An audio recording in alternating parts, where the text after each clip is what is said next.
அனைவருக்கும் வணக்கம்.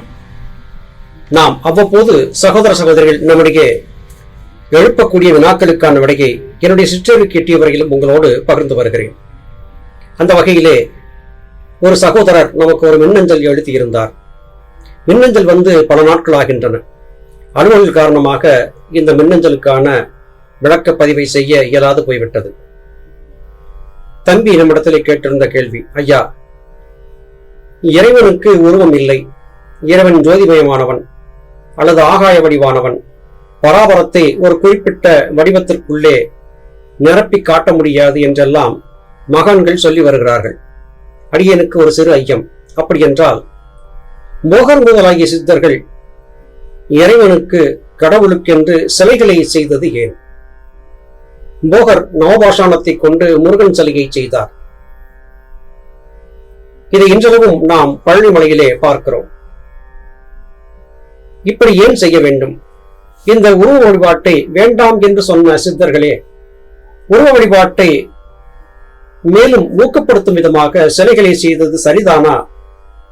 இதற்கு விளக்கம் சொல்லுங்கள் என்று கேட்டிருந்தார். மோகமாமுனிவர் மிகப்பெரிய ஆற்றல் பொருந்திய ரசாயன விஞ்ஞானி. அவர் மிகப்பெரிய ரசாயன ஆராய்ச்சியாளராக இருந்திருக்கிறார். கொடியவை என்று கருதப்பட்ட பாடாணங்களை பக்குவப்படுத்தி மருந்துகளாக்கி மனிதர்கள் முதலாகிய ஜீவர்களுக்கு ஏற்படக்கூடிய பிணிகளை போக்க முடியும் என்று கண்டறிந்தார்.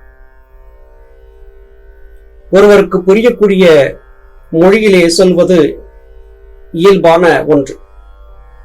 யாருக்கு எந்த மொழியிலே சொன்னால் புரியுமோ அவருக்கு அந்த மொழியிலே சொல்ல வேண்டும் என்பதே கருத்து. ஞானபிதா சுவாமி சிவானந்த பரமஹம்சர் அவர்கள் சித்த வேதத்திலே விளக்கத்தை சொல்லி வரும்போது, நீங்கள் கிராமபோன் என்கிற பெட்டி பாட்டுக்களை கேட்டிருக்கிறீர்களா? அதிலே ஓசை எப்படி வருகிறது என்று பார்த்தீர்களா? ஊசி இழையாட ஓடிக்கொண்டிருக்கும் பட்டிலிருந்து வரக்கூடிய ஓசை வெளியே வைத்திருக்கக்கூடிய குழாய் மூலமாக சப்திக்கிறது. இப்படித்தான் ஓசை கிளம்புகிறது. அதுபோலத்தான் நம்முடைய நாசியும்.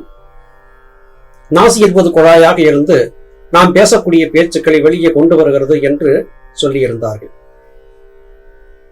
உடனே கிராமபோன் பெட்டியிலே பயன்படுத்தப்பட்ட குழாயும் நம்முடைய நாசியும் ஒன்று என்று கருதிவிடலாகாது.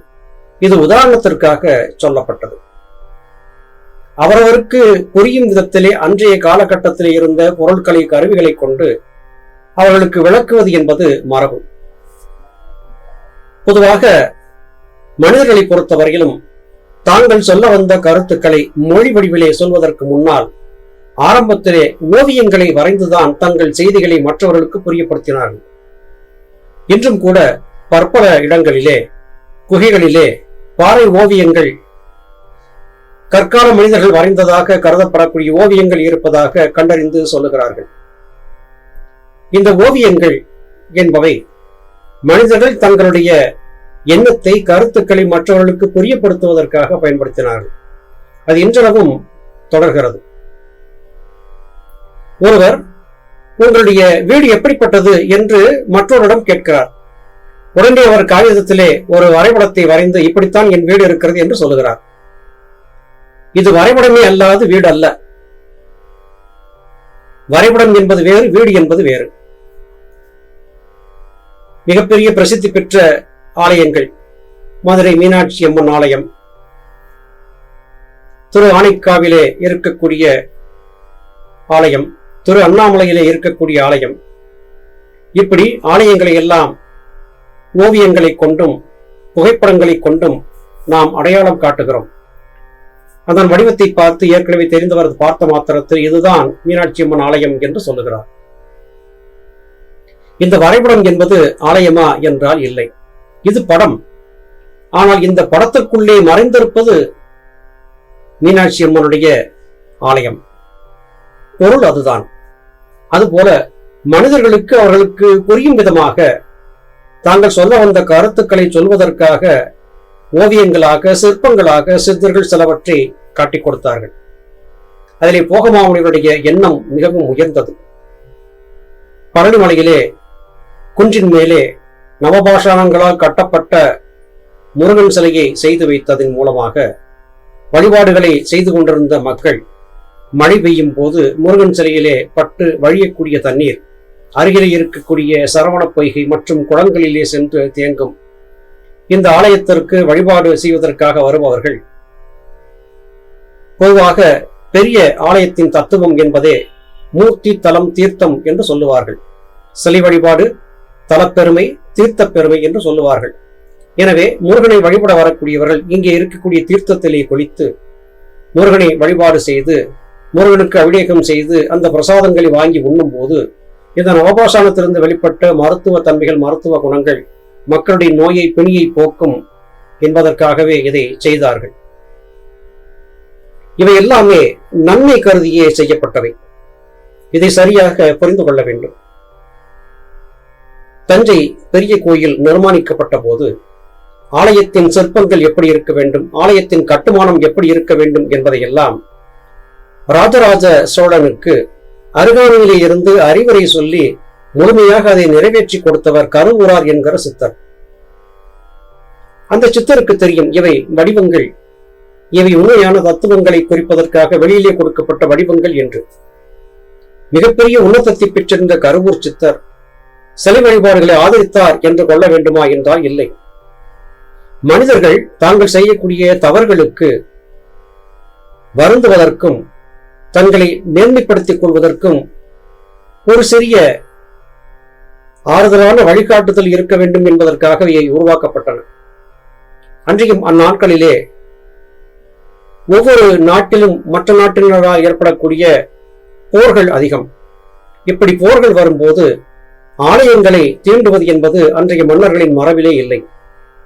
அரசர்கள் தங்களுடைய பெண் பிள்ளைகள் தங்களை காப்பாற்றிக் கொள்வதற்காக மிகப்பெரிய கோட்டை சுவர்களோடு உருவாக்கப்பட்ட ஆலயங்களுக்குள்ளே சென்று தங்களை பத்திரப்படுத்திக் கொண்டார்கள். இதற்காகவும் இந்த ஆலயங்கள் பயன்படுத்தப்பட்டன. ஆலயங்களிலே இருந்து அரண்மனைக்கு செல்வதற்காக ரகசியமான சுரங்க வழிகளையும் உருவாக்கி வைத்தார்கள். இது அரண்மனை பெண்கள் பாதுகாப்பாக ஆலயத்திற்கு வருவதற்கும் செல்வதற்கும் பயன்பட்டது. இதுபோன்ற யுத்த காலங்களில் தங்களை காப்பாற்றிக் கொள்வதற்கு தங்கள் மனைவி மக்களை காப்பாற்றுவதற்கு இந்த சுரங்க வழி மூலமாக ஆலயத்திற்கு சென்று தங்களை காப்பாற்றிக் கொண்டார்கள். இதற்கும் இந்த ஆலயங்கள் பயன்பட்டன. வெறுமனே பெரும் கட்டடத்தை மாத்திரம் கட்டி வைத்தால் அதன் மீது ஆதிக்கம் வரும் என்பதற்காக தெய்வ வடிவங்களை அங்கே நிறுவி பக்தி என்கிற பாதுகாப்பு வளையத்திற்குள்ளே தங்களை காப்பாற்றிக் கொள்வதற்காகவும் இவற்றை செய்தார்கள். ஆனால் அப்படி செய்திருந்தாலும் கூட அந்த ஆலயத்திலேயே நின்று விடாதபடியாக அடுத்தடுத்த நிலைகளுக்கு நகர வேண்டும் என்பதற்காகவே ஆலய வழிபாடுகளின் போது ஆன்மீக சொற்பொழிவுகள், ஞானத்தை பற்றி சொல்லக்கூடிய அறிஞர்களுடைய மிகப்பெரிய உரைகள் இவையெல்லாம் நடக்கும்படியாக பார்த்து கொண்டார்கள். அடிப்படை பக்தியிலே மனிதனை பழக்கப்படுத்திவிட்டால் அவனை ஒழுக்கம் உள்ளவனாக மாற்றிவிட முடியும். வெறுமனே ஒரு கட்டடத்தை கட்டி வைப்பதை காட்டிலும் இப்படி தெய்வங்கள் என்று சொல்லக்கூடிய வடிவங்களை வைத்து அவற்றின் மூலமாக நீ தவறு செய்தால் தண்டிக்கப்படுவாய் என்று பயமுறுத்தும் போது குறைந்தபட்சம் ஒழுக்கமுடையவர்களாக அவர்கள் இருப்பார்கள் என்பதற்காகவே இதை செய்தார்கள். நம்முடைய முன்னோர்கள் எதை செய்தாலும் அதிலே ஒரு நியாயம் இருக்கும். முன்னோர்கள் செய்த எல்லா காரியங்களுக்கும் குற்றம் கண்டுபிடிக்க போனால் நமக்கு எந்த ஒரு ஞானமும் கிடைக்காது. எல்லாம் நன்மைக்கு. இங்கே சொல்லப்படக்கூடிய எல்லா வகையான உபதேசங்களும் நம்முடைய முன்னோர் ஆழ்ந்து சிந்தித்து சொன்னவிதானே அன்றி வேறல்ல. எப்படி பார்த்தாலும் மனிதர்கள் தங்களுடைய வாழ்க்கையிலே ஒழுக்க நெறி வாழ வேண்டும், அறநெறி பிழாது வாழ வேண்டும் என்பது கற்றுக் கொடுக்கப்படுகிறது. அதற்கு வரி வடிவங்கள் உருவாக்கப்பட்டன, சிலை வடிவங்கள் உருவாக்கப்பட்டன. இங்கே கொடுக்கப்பட்டவை எல்லாமே தத்துவத்தை புரியப்படுத்துவதற்காக கொடுக்கப்பட்ட வரைபடங்களை அல்லாது இவையே முழுவதுமாக பின்பற்றப்பட வேண்டிய தத்துவங்கள் என்று ஆகிவிடாது. உங்களுக்குள்ளே இருக்கக்கூடிய தீய எண்ணங்களை மாற்றிக்கொண்டு ஆலயங்கள் அமைதிக்கானவை. அங்கே சென்று வந்தால் அமைதி ஏற்படும். அந்த இடத்துல இப்படித்தான் ஒழுக்கமாக இருக்க வேண்டும் என்றெல்லாம் சொல்லப்பட்ட இடங்களுக்கு சென்று வரும்போது உங்களுக்குள்ளே எழுந்திருந்த தேவையற்ற மனக்கலக்கங்கள் அமிழ்ந்து போகின்றன. அமைதி என்பது கிடைக்கிறது.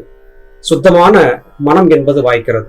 இவையெல்லாம் வாய்க்க வேண்டும் என்றால் இது போன்ற இடங்கள் உருவாக்கப்பட வேண்டும். நம்முடைய பரதகண்டத்திலே இப்படி ஆலயங்கள், மற்ற இடங்களிலே தேவாலயங்கள், மசூதிகள், தர்காக்கள், வழிபாட்டு தலங்கள் இப்படியாக இருக்கத்தான் செய்கின்றன. இவை எல்லாமே மனிதர்கள் ஒழுக்க நெறி வாழ வேண்டும் என்பதை போதிப்பதற்காகவும் அமைதியாக இருக்க வேண்டும் என்பதை சொல்லிக் கொடுப்பதற்காக உருவாக்கப்பட்டவை. எனவே சிலை வழிபாடுகள் கொடுக்கப்பட்டது ஒழுக்க நெறி மனிதர்கள் வாழ வேண்டும் என்பதை புரியப்படுத்துவதற்காகவே. ஆனால் சிலை வழிபாடு மாத்திரமே முடிவானது அல்ல என்பதையும் நம்முடைய சித்தர்கள் ஞானிகள் சொல்லிக் கொடுத்தார்கள். மூத்தோர் வாக்கு அமிழ்தம், அதை புரிந்து கொண்டு விட்டால் அது தேவாமிர்தம், புரியாது போய்விட்டால் அது விடமாக மாறிப்போகும். புரிந்து பயணப்படுவோம், ஞானிகள் மகான்களுடைய ஆசையை பெறுவோம் என்பதை சொல்லி இன்று இந்த பதிவை நிறைவு செய்கிறேன். மீண்டும் மற்றொரு பதிவிலை உங்களை சந்திக்கிறேன். அதுவரையிலும் நன்றி, வணக்கம்.